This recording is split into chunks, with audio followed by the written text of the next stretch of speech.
Dr. Talluri, thank you so much for joining us, pal. Nice to see you. My pleasure. Thank you so much.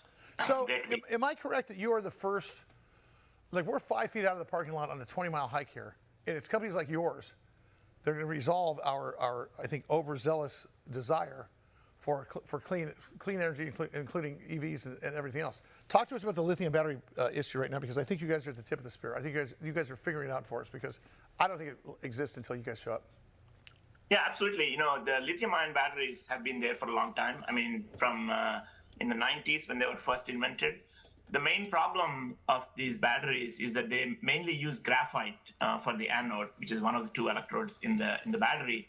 And graphite can only hold so much lithium. What that has done is, over the last many years, whatever few decades that the lithium-ion batteries or the rechargeable batteries are around, the energy density, which is how long the battery goes on, hasn't really grown much. I mean, most of us use smartphones, and you have to charge it every night, and almost every consumer electronics device you have with you in the cars, the biggest problem is how long the battery lasts. And at Innovix, we figured out that one way to make this battery problem much better is to replace the graphite with something called silicon, which is the kind of material that's used in making chips. Silicon is able to hold much more lithium than graphite, so it enables us to deliver a battery with much higher energy density that lasts much longer for consumer electronic devices and ultimately EVs. Dr. Talluri, here's my question for you. The river has already started on this in its industry. People are used to the lithium battery. Tell me about adoption. How easy is it going to be for you to turn this battleship from where it is now to the silicon anode, as you mentioned? That's right. So what we're making is also a lithium battery, so it's not any different from existing battery. It's just that inside the battery, inside the lithium-ion battery, there is graphite for the anode and a different cathode. We're just replacing the anode with the silicon instead of graphite. So it look and feel and work like just any other battery, except it has much higher energy density, goes much longer, charges much faster, and so on. Doctor, as far as EV and energy storage and things like that are concerned, are we getting to the point in the technology where the battery is getting smaller, but the energy storage is getting bigger? Right. The chargeable batteries have different problems they address in different parts of the market. In smartphones, in consumer electronic devices, the main thing is you just need more charge, because as the processors get faster, memory gets faster, displays are brighter, you just can't make the battery last long enough. I mean, all of us buy smartphones and immediately turn the display down to half brightness, and we're not getting the benefit of what we have paid. In EVs, there's two problems. One is, of course, you want a bigger battery that makes your car go longer. Sure. But the other more important problem is the car has to charge really fast. That's one of the main problems in EVs. Like, you go to a gas station, you sit there for an hour or two getting your phone, battery to charge. So that's the problem that we are trying to solve in EVs, which is the ability to charge really fast. Because when you charge fast, the thing heats up. Our battery does not. Our battery technology doesn't heat up. It actually gets rid of heat very fast. And that's the advantage of using our technology in cars. As Mike pointed out, it's important to charge fast. And number two, do any of you guys up here, do you guys have any EVs? Do you guys drive a golf cart? I'm sorry, Tesla? No. Do you have, Allison, have you ever considered driving an electric vehicle? Because I know you're familiar with silicon. I don't have one, but I have driven the Audi e-tron, and I have driven the Tesla. Wait, when?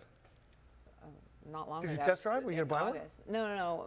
Family have both. One family member has one of each. I was overserved on a Wednesday. I got in the wrong car, and it was an EV, and it went for 200 miles of crap down. I loved the Audi e-tron. I thought it was. Do you really? Yeah, I love driving. Would you consider this? If what he's talking about is accurate, right, then I'm back in the market. I think my next car will be a Tesla, to be honest with you. They're so fast. Yeah, because I'm driving a diesel right now. Wow, 1950 called. They want their engine back. Have you driven a Rivian? No, but I have a friend who has one. Oh, I have a friend that has one too. 850 horsepower. God, you're such a freaking dude. Wow. What do you drive? I'm just curious, and there's no wrong answer here. Excursion. I have a Tesla Model Y, and I also have a AMG C63. So I have. I got an AMG C63. Boom! Hey, you know what? Oh, look at this. We got it. No, seriously, brother. They only made like 500 of them. Yeah. Right? Yeah. It's the fastest production car, other than those douchey freaking Lamborghinis and Rolex Ranger Corvettes. Nicely done. Hey, so talk about your company a little bit. Let's talk about what you guys are up to and what's going on next. Yeah, so our company started actually in 2006 and it went public in 2021, so just a couple of years ago. We manufacture batteries, so we are just getting to the stage of building batteries at scale. The first market we're going after actually is consumer electronics. We are trying to, we're building batteries that will go into high volume production, later next year. And the way we make batteries is different from how other people make it. When people typically make batteries by, making jerry rods like that, anode and cathode, and put them together. The problem is if you just replace this, the graphite with silicon, it just swells up. What we do is make a battery where we cut the anodes and cathodes into really thin strips, put them together, put a mechanical constraint on it, replace the anode with silicon. Now we have much higher energy density. So basically, your phone will go for multiple days, in time. And it's a very unique way we make batteries. And it'll charge faster, it'll hold a lot more energy, and it's just much safer. Can I ask you this with respect to, is there a difference in weight? And you mentioned a difference in time to charge. Talk about those two things once again. No, not a significant difference. It's a little bit more weight because of the mechanical constraint we put in to hold it down, to hold the silicon from swelling, but not a huge problem. Doctor, are you in any cars right now? Are your batteries in any cars? No, we are not. Our main target is consumer electronics, and then we will get into automotive later. But we are just starting to produce batteries. We're an early stage company, and next year you'll see. We hope that some products will be there with our batteries. 2025, we're really expecting a lot of cell phones to launch with our batteries, and then computers, and then in time we'll be into cars. Hey, one last question for you. Do you have your own manufacturing facility?